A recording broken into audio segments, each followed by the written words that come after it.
Guys, तो क्या हाल चाल? बढ़िया एकदम। So I welcome you all on the elemental series of class 10 chemistry. और ये हमारे केमिकल रिएक्शन एंड इक्वेशन का लेक्चर नंबर 5, लास्ट लेक्चर। आज हम करने वाले हैं इस चैप्टर की समाप्ति। 2 टॉपिक बचे हैं, 2 इफेक्ट हैं, ठीक है। तो अभी तक हमने इस चैप्टर में सब कुछ डिटेल में पढ़ चुका है। 5 लेक्चर में ये चैप्टर खत्म होने वाला है। आज खत्म हो जाएगा। कुछ 5-6 मिनट का मेरे साथ से वीडियो बनने वाला है, बट हो जाएगा, ठीक है। तो हमने टाइप्स ऑफ केमिकल रिएक्शन पढ़ा हुआ है।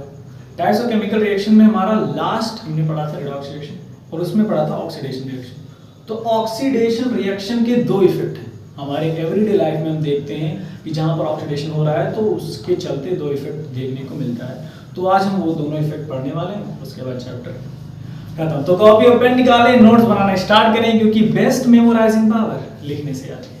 हेडिंग लगाएंगे मेरे साथ, effects of oxidation reaction. Oxidation बोल सकते हो everyday life, in everyday life, ठीक। राइटिंग थोड़ी घटिया है बट। तो इफेक्ट ऑफ ऑक्सीडेशन रिएक्शन, इसमें 2 इफेक्ट हैं। क्या क्या है? कोरेजन, दूसरा रेंसिडिटी, ठीक है।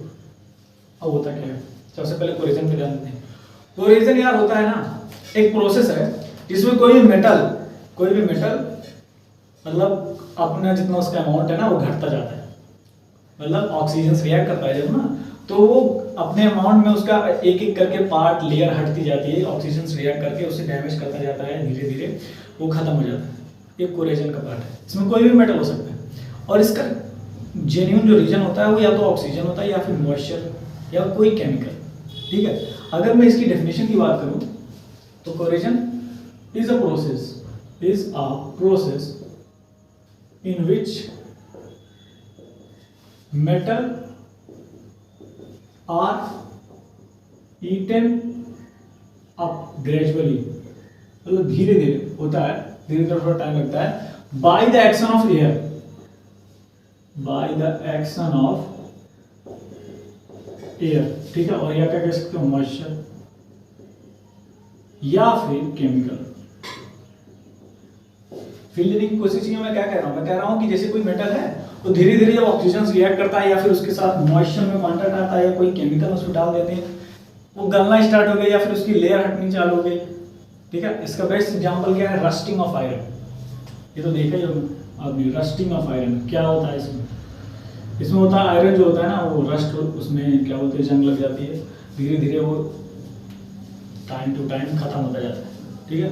तो कोरेजन ऑफ मेटल का सबसे बेहतरीन एग्जांपल मैं कहूं तो रस्टिंग ऑफ आयरन, जो ऑक्सीजन से रिएक्ट करके अपने आप को खत्म करता जाता है। इसमें क्या होता है? ईटन अप ग्रेजुअली, धीरे धीरे खत्म होते जाते हैं। ये कह लीजिए वो ऑक्सीजन उसको खाता है, ईटन। ठीक ठीक ठीक, कोरेजन समझ में आ गया?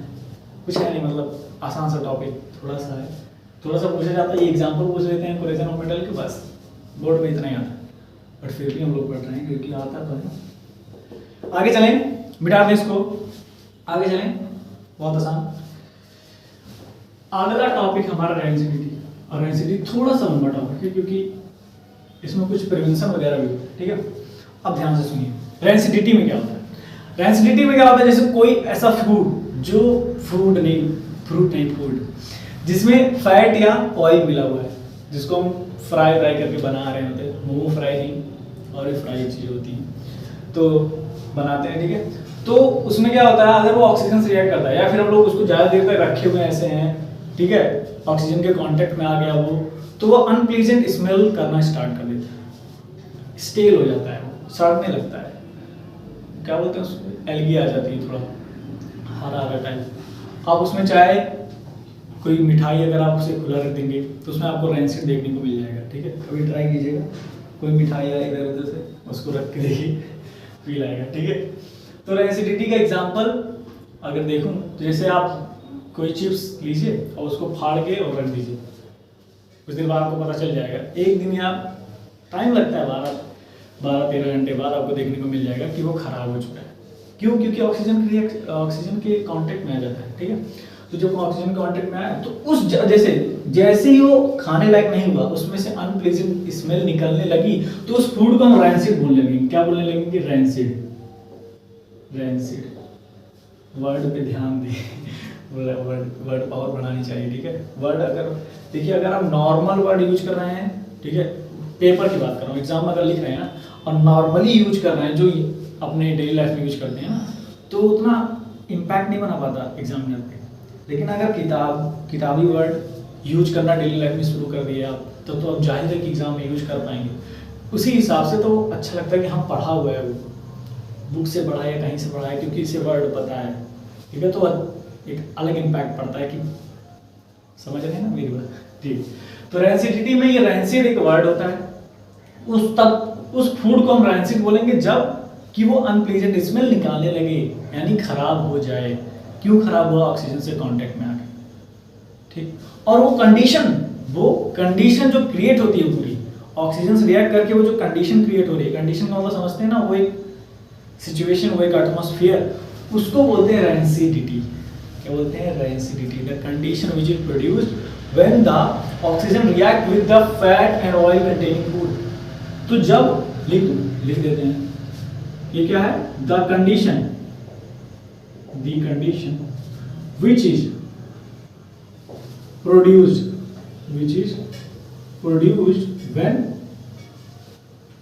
when the fat and oil containing food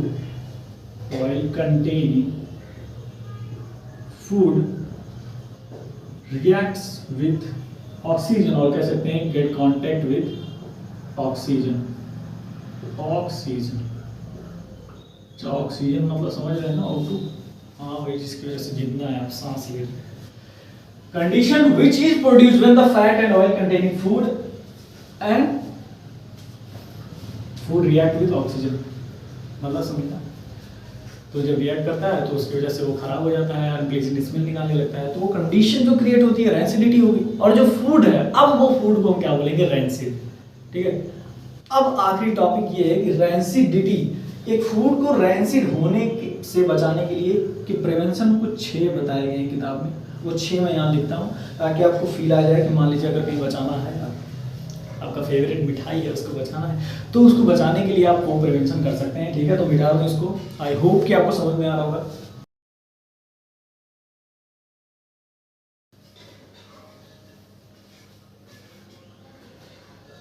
heading लगाएंगे क्या? प्रिवेंशन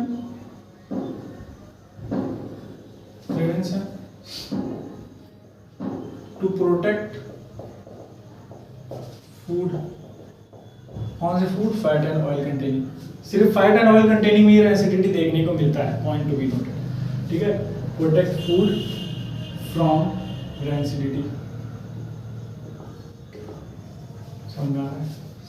ठीक, बताते हैं धीरे धीरे, एक एक करके पॉइंट ध्यान से देखिएगा, समझ में आएगा, ठीक है। सबसे पहले हम क्या कर सकते हैं? हम उसको रेफ्रिजरेट कर सकते हैं। To protect, you can refrigerate, मतलब फ्रीज में रख दीजिए। फ्रीज तो आप आजकल सबके घर में होगा, घड़ा तो यूज करते नहीं होंगे, घड़े में भी रखिए, ठीक है। वो क्यों? कीप अवे, अगला है कीप अवे फ्रॉम लाइट, मतलब लाइट से दूर रखेंगे ना तभी वो रैंसिड होने से बच जाएगा। लाइट मतलब सनलाइट, ठीक है, मतलब सूरज से दूर रखें, या फिर उसको डार्कनेस में अगर रख रहे हैं तो रैंसिड नहीं होगा, रैंसिडिटी की कंडीशन उत्पन्न नहीं होगी हिंदी, ठीक है। अगला हो गया हमारा, अगला देखते हैं। अगला, या फिर हम उसको कंटेन, या फिर कह सकते हैं store in a air tight container,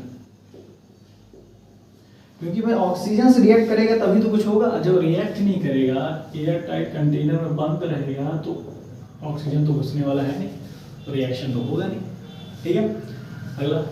अगला ये है कि हम उसको नाइट्रोजन गैस में पैक कर सकते हैं।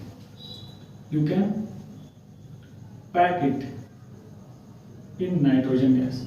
अब इसका बहुत ही बेहतरीन एग्जाम्पल आप देखने को मिलता है, लेस खाते हैं, लेस चिप्स, चिप्स खाते हैं ना, तो उसको जब ऐसे देखते हैं हवा बहुत भरी हुई है, फाड़ते हैं 4-5 चिप्स निकलता है, ठीक है, तो उसमें जो हवा रहती है वो हवा नहीं रहती है, वो होता है नाइट्रोजन गैस, जो उसको उतनी देर तक प्रोटेक्ट करके रखता है। जब से वो पैकेजिंग हुई है, वो इधर गया सेलर के पास आया, तब से वहाँ गया, फिर वहाँ से आपने खरीदा, उतनी देर में क्या खराब नहीं हो जाता होगा?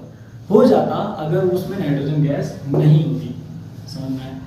बहुत ही अच्छा एग्जाम्पल, आप हमेशा खाते रहते हैं तो देखने को मिला, वो गैस कहते हैं बहुत गैस भरी है, कौन सी गैस? Nitrogen gas. अब आया होगा फील है ना। आगे चलें, अगला देखते हैं हम। अगला क्या है? अगला है कि यू कैन ऐड एंटीऑक्सीडेंट। अगर आप उसमें एंटीऑक्सीडेंट मिला देते हैं, एंटीऑक्सीडेंट क्या केमिकल है कुछ, एंटीऑक्सीडेंट मिला देते हैं उस फूड में, तो भी नहीं मिलेगा। नाइट्रोजन गैस अगर नाइट्रोजन गैस में रखते हैं तो नहीं होगा रेंसिडिटी।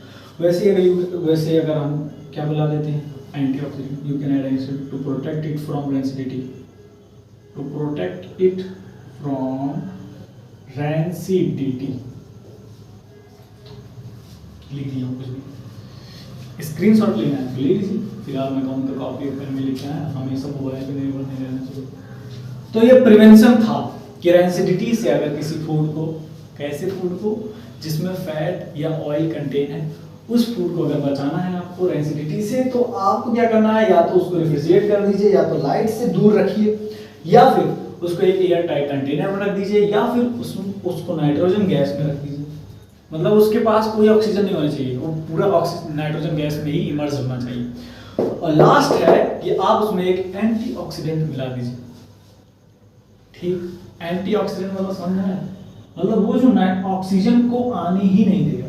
जब ऑक्सीजन आएगा ही नहीं तो फिर रैंसिड होने की कोई कंडीशन ही नहीं क्रिएट होने वाली। तो यार आज के लिए बस इतना ही। आज हम इसमें जो भी था 2 टॉपिक खत्म कर दिए। इसके बाद हम लाने वाले हैं क्वेश्चन पार्ट, यानी पूरे चैप्टर का एक बढ़िया सा डीपीपी एक ही दिन में सॉल्व करेंगे, तो डीपीपी, ठीक है। उसके बाद हम अगले चैप्टर पर पढ़ेंगे। बाद मैं कहूँगा कि अगर नहीं समझ में आया तो मैंने इतना बड़ा लेक्चर नहीं बनाया है कि आप वापस नहीं देख सकते, ठीक है। कुछ 40, 30, 32 ऐसे मिनट का वीडियो बना हुआ है, तो आप उसको क्या करिए, नहीं समझ में आया तो एक बार और देखिए, नोट्स साथ साथ बनाइए। और उसके बाद देखो 10th है तो क्या मतलब बोर्ड है, बहुत लोग कह रहे होंगे बहुत बड़ी चीज़ है। बहुत आसान है यार, ये दिमाग में रखो, बहुत आसान है, बहुत आसान है। लेकिन उसके लिए कुछ करना पड़ेगा। क्या करना पड़ेगा? नोट्स बनाइए, क्वेश्चन लगाते रहिए, रिवाइज करते रहिए, ठीक है। लास्ट लेक्चर था, खत्म हो गया, चैप्टर कुछ था नहीं, ठीक है। बाकी आप लोग अच्छे हैं, और भी अच्छे बनने की जरूरत है। आपका दिन मंगलमय।